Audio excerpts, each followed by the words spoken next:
스토킹 범죄 가해자가 피해자와 합의를 할 경우 처벌하지 않는 반의사 불벌죄 조항이 삭제된 법 개정안이 여야 이견 없이 국회 본회의를 통과했습니다. 이태원 참사 유족이 단식 농성에 돌입한 가운데 민주당은 이태원 참사 진상규명 특별법을 오는 30일 본회의에서 신속 처리한 건으로 지정하기로 했습니다. 손효정 기자입니다. 스토킹 피해자가 원치 않더라도 가해자를 처벌할 수 있도록 하는 내용의 스토킹 처벌법 개정안이 국회 본회의를 통과했습니다. 합의하면 처벌할 수 없다는 반의사 불벌 조항 때문에 가해자가 피해자에게 합의를 종용하거나 2차 피해가 발생한다는 지적이 나오자 해당 규정을 삭제한 겁니다. 재석 의원 246명이 반대 없이 모두 찬성표를 던졌습니다. 재석 246인 중 찬성 246인으로서 스토킹 범죄의 처벌 등에 관한 법률 일부 개정문이란 대안은 가결되었음을 선포합니다.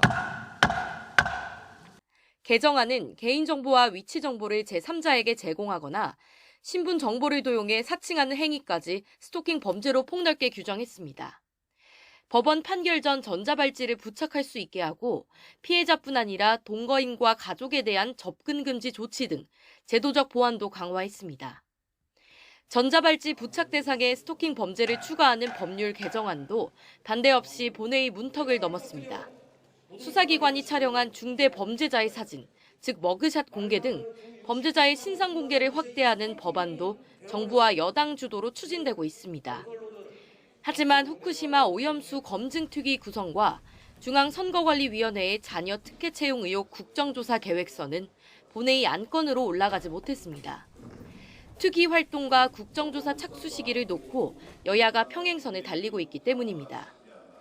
이런 가운데 민주당은 이태원 참사 특별법 입법을 당론으로 채택하고 오는 30일 본회의에서 신속 처리 안건, 패스트트랙으로 지정하기로 했습니다.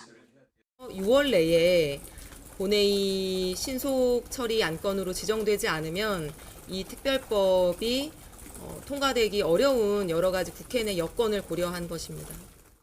법안 처리 시한을 정해 여당을 압박하려는 전략으로 보이는데 국민의힘은 추가 논의가 필요하다며 신중한 태도를 유지하고 있습니다.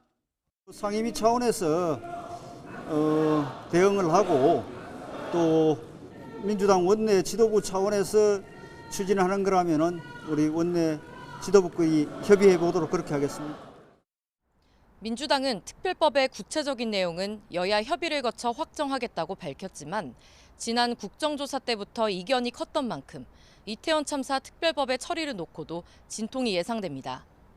YTN 손효정입니다.